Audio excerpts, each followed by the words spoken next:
Hello, everybody. Good afternoon, good morning, good night, whatever time period is in your place. Today, in life lessons learned, we're going to talk about Pavlov's response, grooming, and lies. People quite often believe and or are drawn into marketing lies. Most of us believe that once a lie is proven wrong, the lie will go away. However, I think we need to take a look at a version of Pavlov's response. Now, what am I talking about?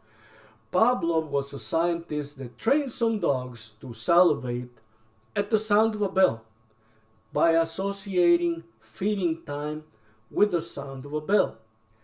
Having explained that shortly, we need to consider how humans react to marketing lies when associated with emotional and ideological responses, which are included in this marketing interaction. When people are fed lies while providing a sense of hope and belonging, at the same time it creates a sense of well-being, and people are rewarded with this sense of hope, which releases endorphins and other chemicals in our brains. Now, when you provide this experience at random, in this case the feeling of hope, which is the reward, then people become more dependent on this experience than if they were gambling addicts. In the case of marketing, once people are hooked on an idea, people will believe in whatever was stated during this emotional interaction, sometimes until their dying day, and in resistance to any logical and evidence based truth. Now, this is how drug addicts are made. Addiction is so bad that an addict can mentally understand what he's doing, that it might kill him, or unalive him, sorry, but he will continue and often find reasons why he should not change his or her behavior because somehow he needs that feeling created by that drug. Now, the dependency on chemical emotions is not so different. Why does Trump lie so much? Most of his lies are based on beliefs with no basis. Mostly are urban legends, if you will, at best.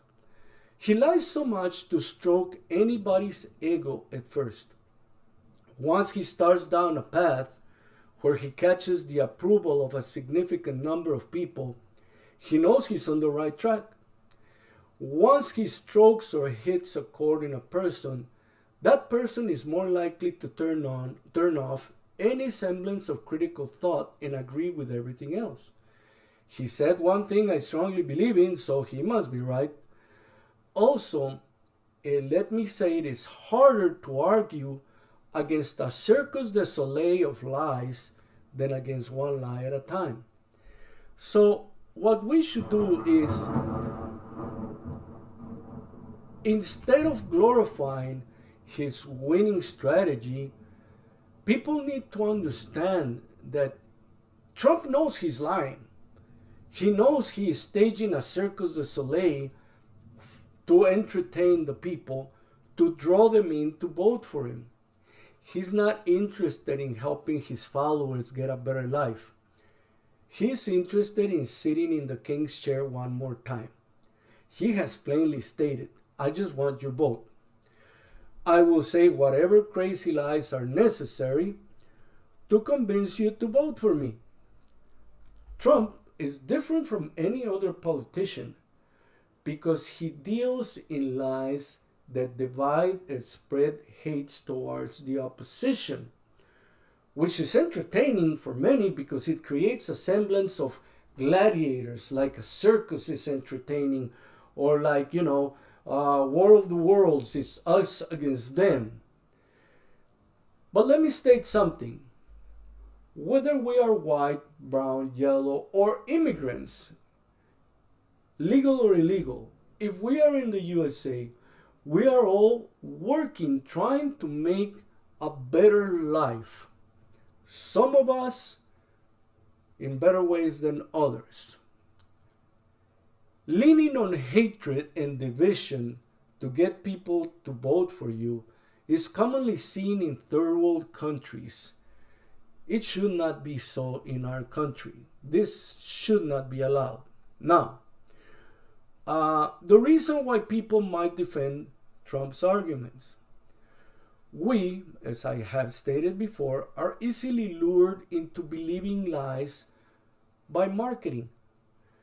Trump uses marketing strategies to state half-truths with half-lies, and then he blends them all together into blatant lies, and you don't see it coming because it's a whole circus of lies coming at you.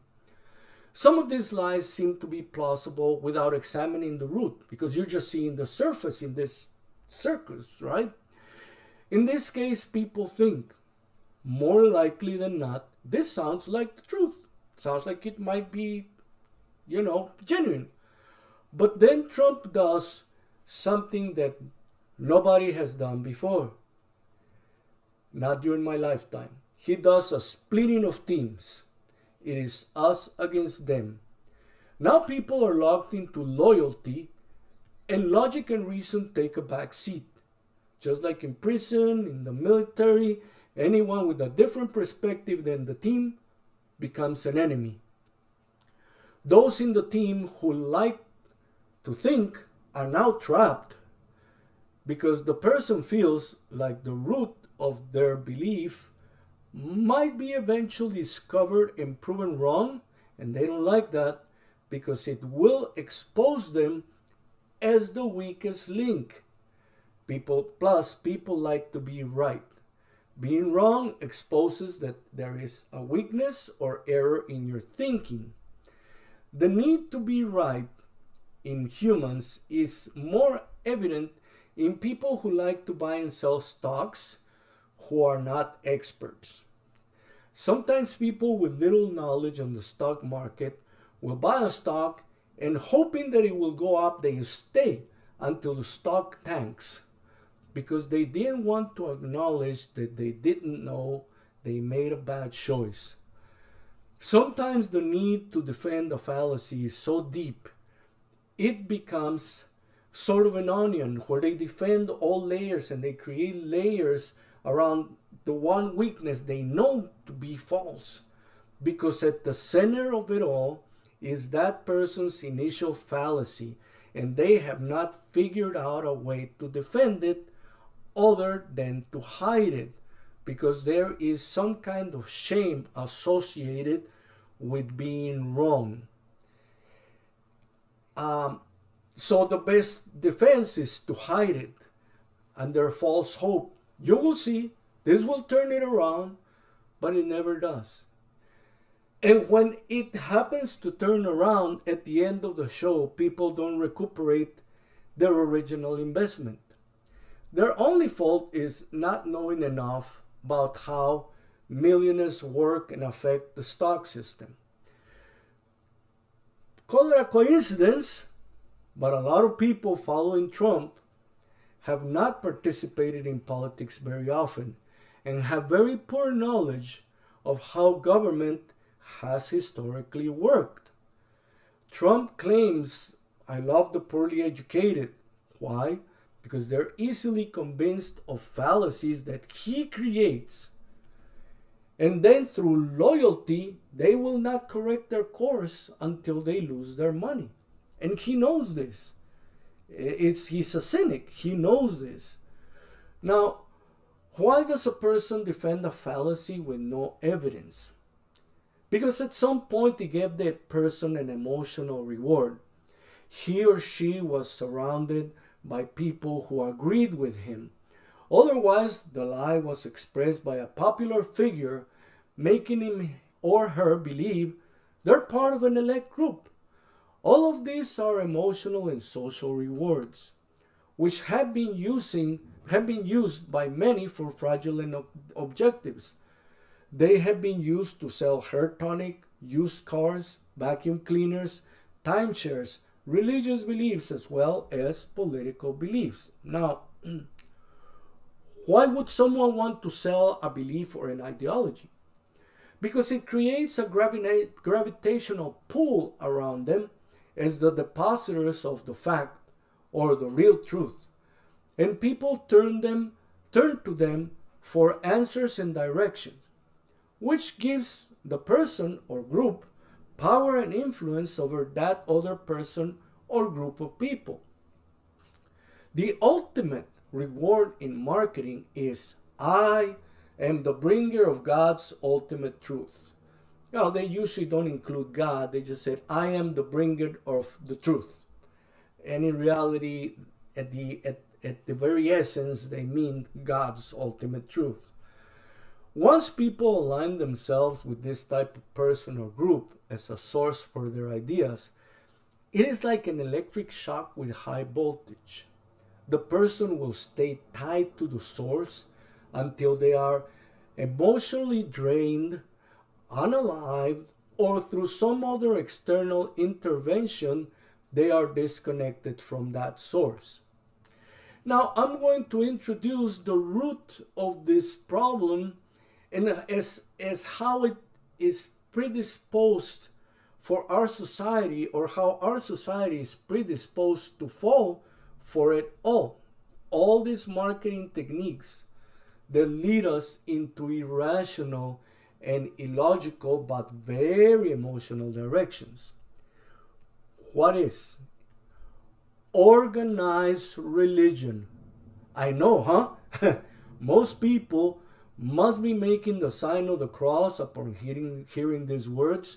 Otherwise, they might be calling on Thor, Vishnu, Jesus, or Allah, or Buddha. The fact that mentioning any organized religion and the word fraud in the same sentence sends some particular followers into a rage of self-righteous fear, panic, and anger.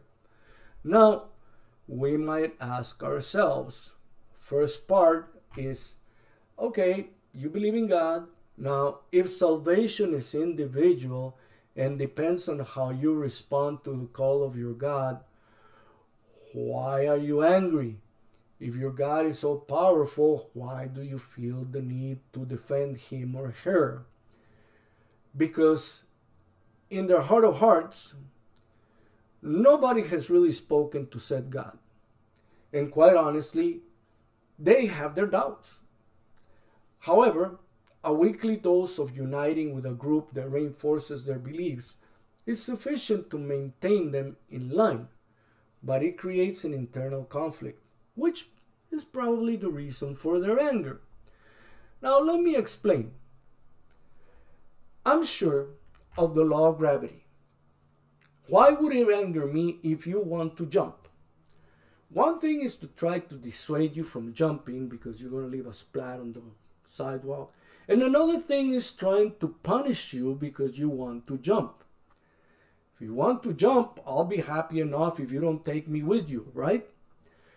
Getting angry at jumpers because they think they can fly sounds irrational, no? Also, one person jumping will be enough proof for others not to jump, because there is evidence of the results of jumping off of a tall building, by the way. Organized religion provides none of this evidence. This lack of evidence allows, I suspect, an internal subliminal conflict, which is probably why religious zealots are always so angry at the rest of us.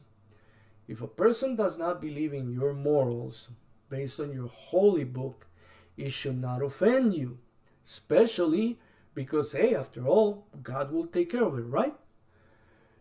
Maybe you don't believe in God, and that's maybe why you need to tip the balance scales with your finger. This whole conjecture is an exercise in lying to oneself.